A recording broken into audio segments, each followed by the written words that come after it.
HOA Karen cut my disabled son's hair without permission. My wife, the police chief, arrested her instantly. Part 1.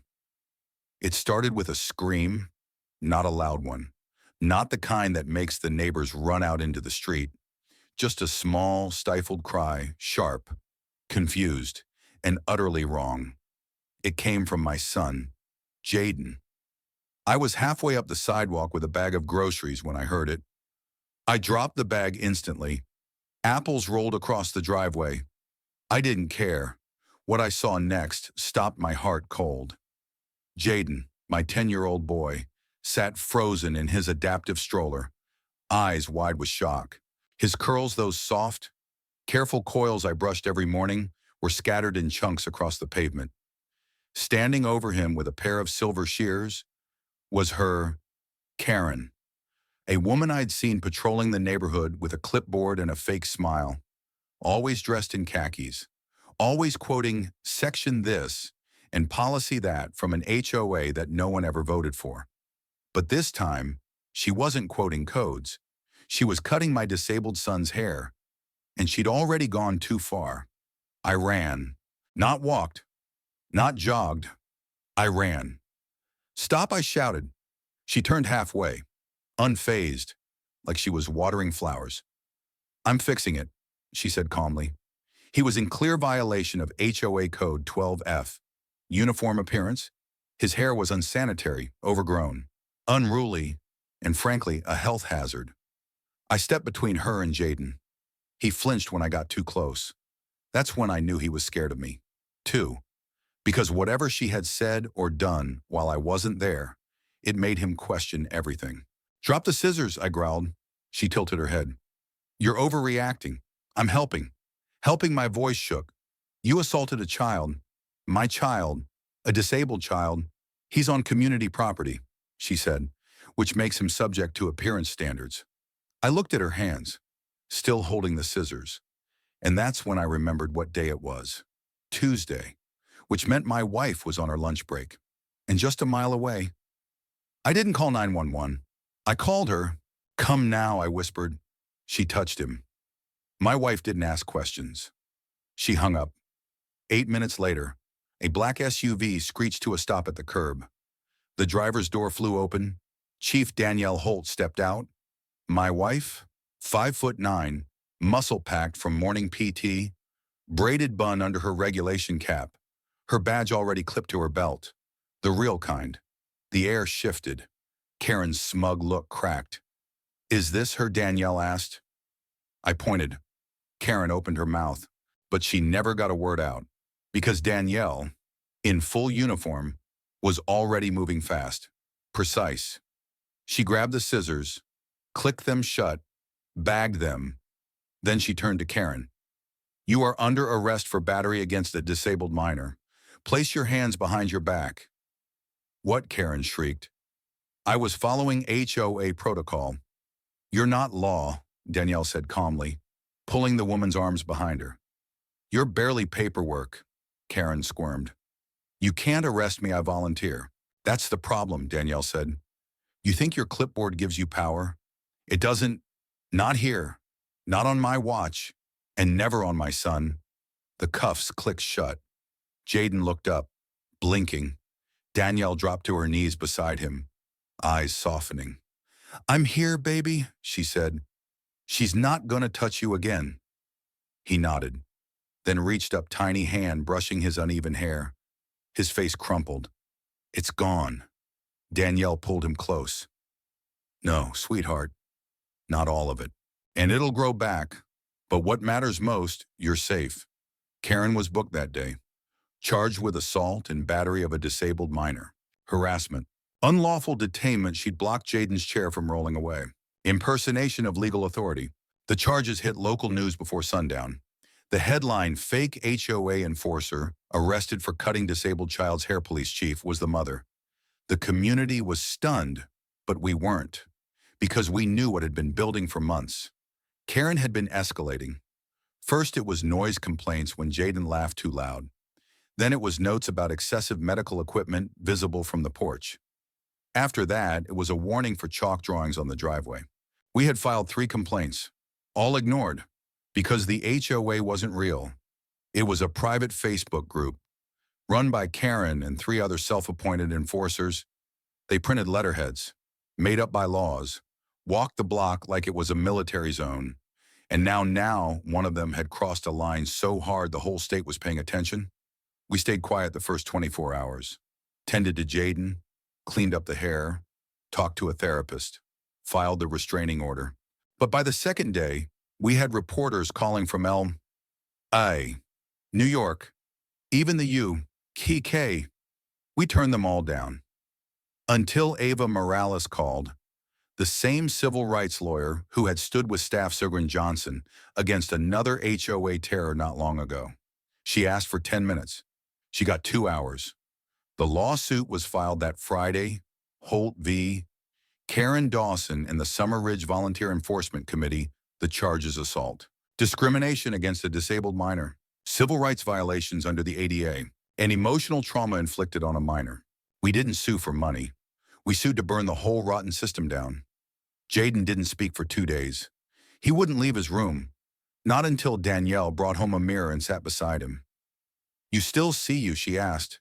He stared for a long time, then nodded. "But it hurts," he said. Why would she do it? Danielle knelt down and said something I'll never forget. "Because some people see differences and think they're problems to fix. But you're not broken.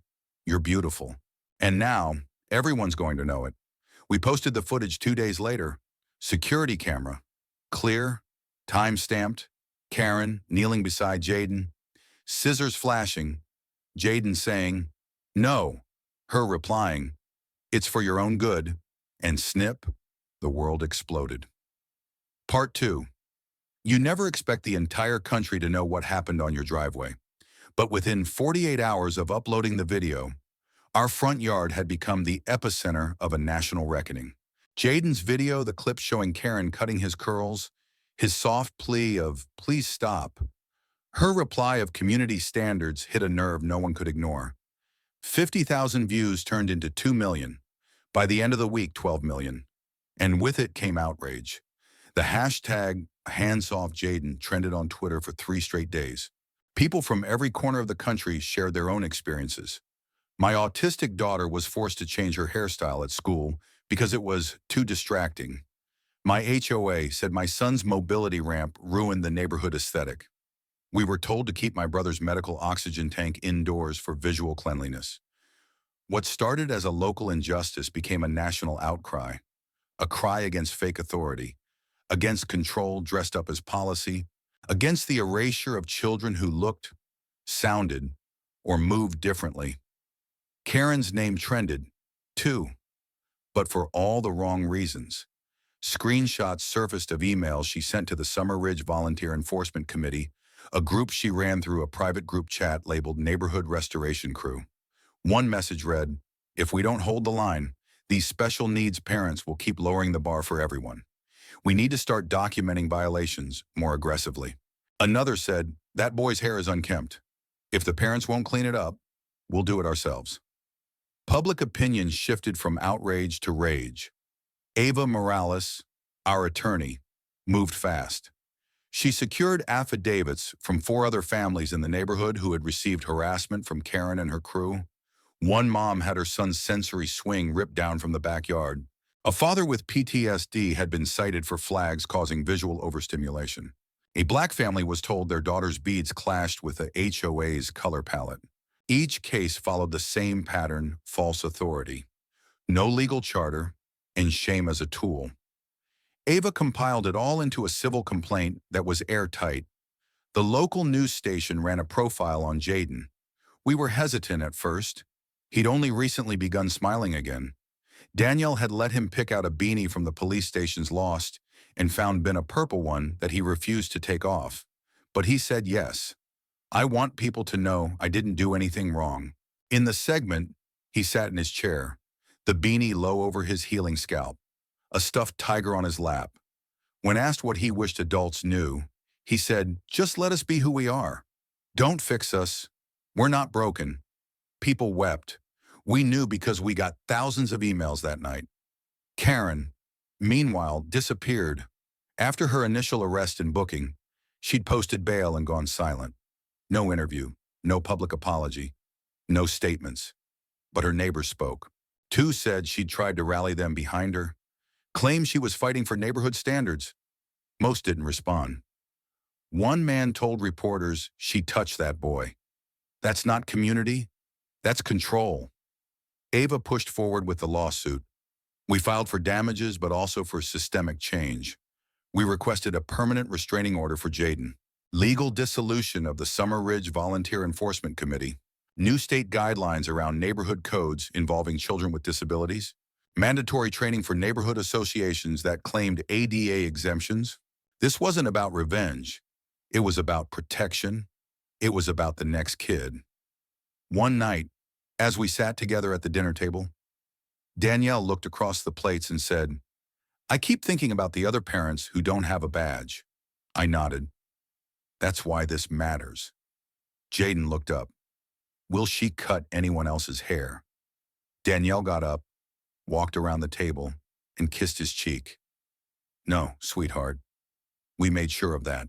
The state attorney general announced a review of HOA structures operating without charter verification. It turned out Karen's group wasn't alone. Across the state, nearly 230 informal enforcement bodies were issuing fines, notices, and threats with no legal authority. The AG's office called it the largest unregulated power grab in residential history, and Jaden's story was the face of the reform. Danielle was invited to speak before the state assembly in uniform. As both a law enforcement officer and a mother, she stood tall, voice even. When someone touched my son, I had the tools to act, but the next parent might not. So I'm asking you to give them those tools: laws, protection, accountability. Because if we can't keep scissors out of a stranger's hands, what does that say about us? The bill passed committee in a single day. They called it Jaden's Law, and it included a statewide ban on appearance enforcement against minors with disabilities, mandatory training for any community body that seeks to issue appearance standards, legal penalties for impersonating code enforcement officers, clear ADA enforcement alignment for residential policy. When it passed the floor, Danielle was holding Jaden's hand. He leaned over and whispered, "Did we win?" She smiled. "No, we changed things. Back home, the neighborhood changed. Too. The group Karen had run dissolved. A new neighborhood council was formed, one elected, vetted, and bound to actual municipal code. They issued a statement.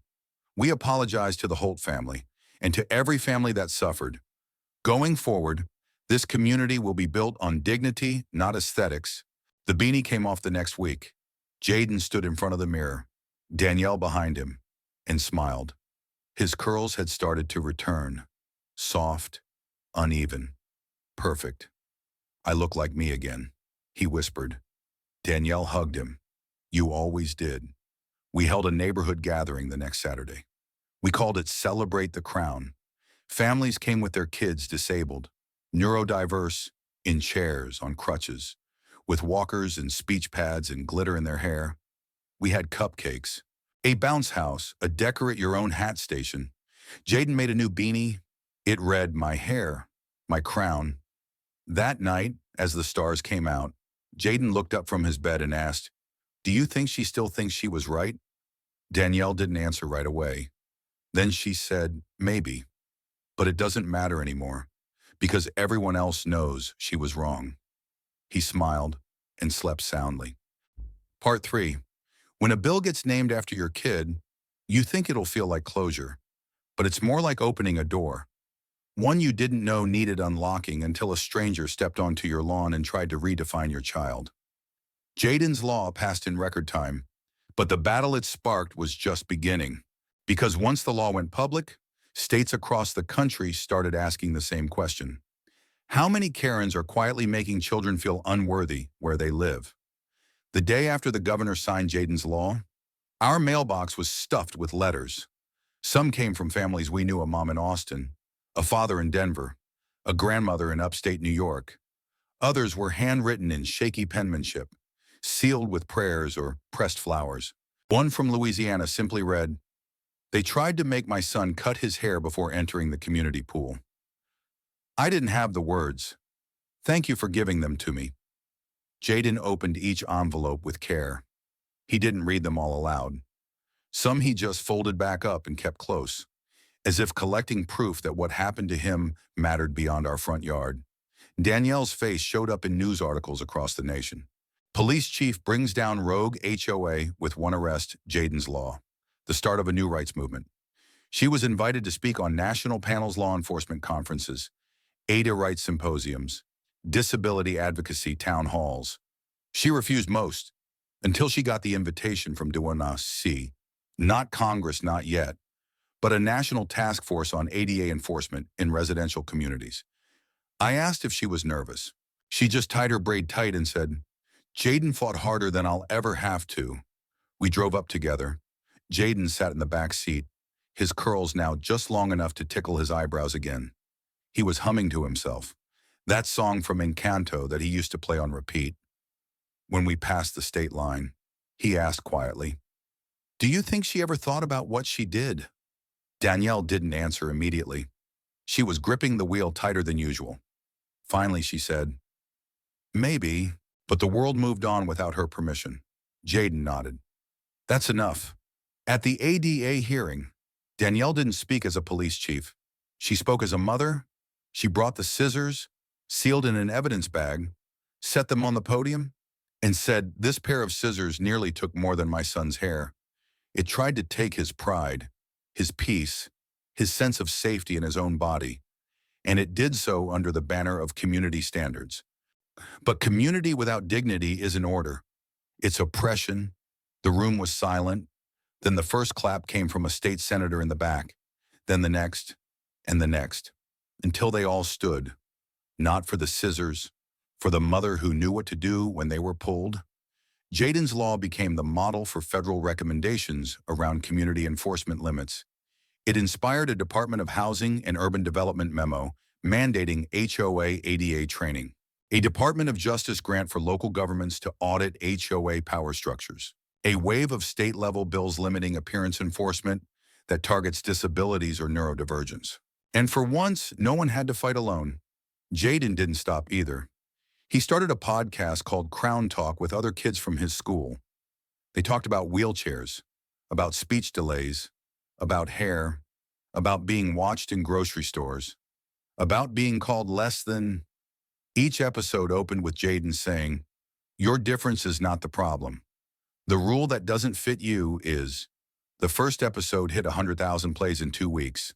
A teacher from Ohio sent a voice message. My entire class listened, and then they cried, because they thought they were alone until today. Then came the interview with a girl named Eliza. She was 13, used a walker. She told Jaden that her neighborhood fined her family $200 for decorative clutter her wind chimes, which helped her navigate the backyard by sound. Jaden was quiet for a long time after she finished. Then he said, they fined you for freedom, but your sound makes the world kinder. And if it's between their rules and your wind chimes, I'll fight for the wind chimes every time.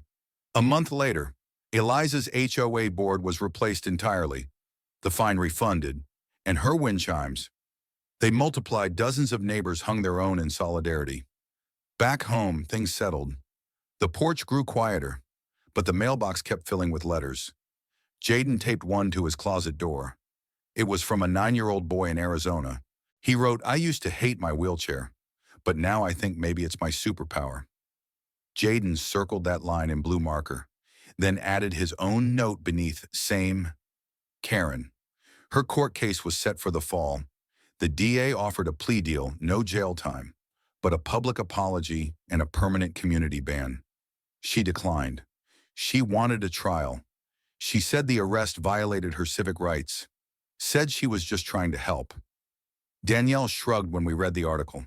She's going to be real surprised when the jury sees the footage. Jaden didn't seem angry anymore. He seemed focused. He started drawing again. Only this time, it wasn't just superheroes. It was him, with long curls and a microphone and a caption. You don't get to change me, but I get to change the rules. That night, as we sat around the dinner table, I asked Jaden what he wanted next. He thought for a moment, then said, I want to go to every school in the country and tell kids it's okay to be seen. Danielle smiled. You already are. Part 4. The courthouse was full. Not packed like the first time Karen was arraigned. This was different. Heavier, focused. There were no angry chants outside, no viral spectacle, just quiet resolve. In the gallery, families who knew what this was really about sat shoulder to shoulder. Kids in wheelchairs, teens with hearing aids, toddlers with head braces resting quietly in their parents' laps. They weren't here to punish. They were here to be seen. Karen entered through the side door. Flanked by her attorney, her hair was pulled back, makeup thinner than usual, her stare deliberately blank. The court had denied her motion to suppress the video. There was no saving what the world had already seen. But still, she pled not guilty to all of it. Assault, harassment, endangering a disabled minor. Her lawyer called it a misunderstanding taken out of context. He claimed Karen was concerned for the child's hygiene and acted out of civic duty. That was the moment Ava Morales stood. Let the jury see the footage again, she said. Let them decide what duty looks like. The courtroom dimmed as the projector whirred to life. Jaden's voice filled the room. No, please don't. Karen's voice followed, clear and cold. Hold still. You'll thank me when you look better. Then snip. My son's curls hit the pavement again. The jury didn't blink. A woman in the front row wiped her eyes. Jaden sat beside me, holding my hand. He didn't flinch. Then Danielle took the stand. She wore her uniform, not because she needed to prove anything, but because it reminded everyone what real authority looks like. She told the jury how she got the call, how she arrived, what she saw. She didn't raise her voice, didn't dramatize. She simply ended her testimony with, I've arrested armed men with less confidence than the woman who put scissors to my son's head. Karen declined to testify. The jury deliberated for 4 hours. When they returned, the verdict was unanimous. Guilty on all counts.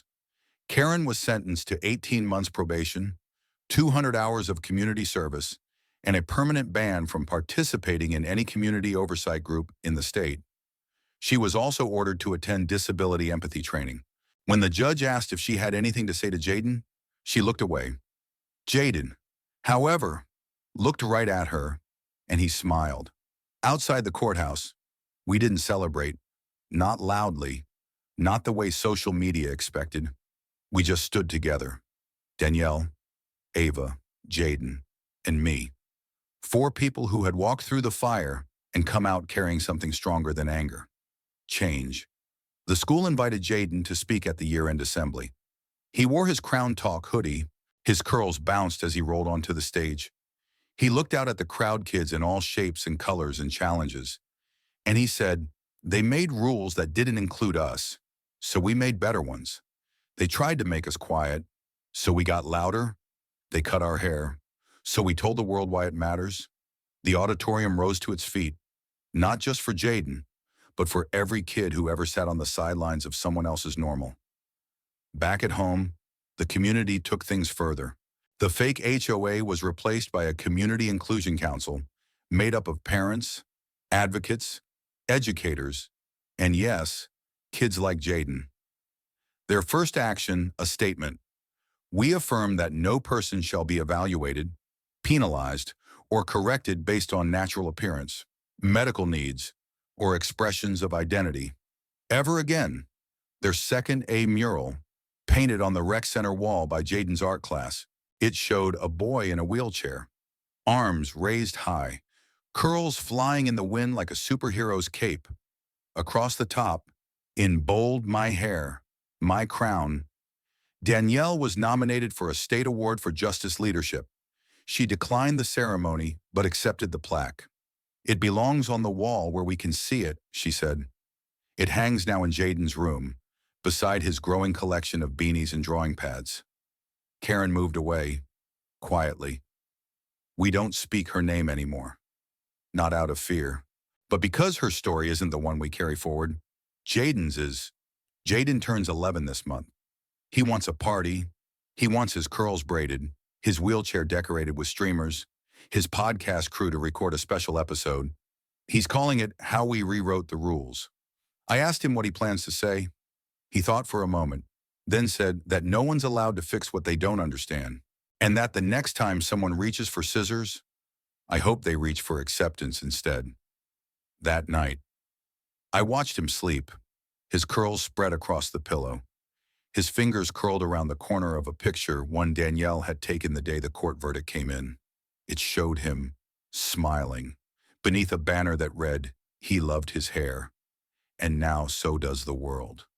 We all live under rules, but not all rules are written with justice in mind.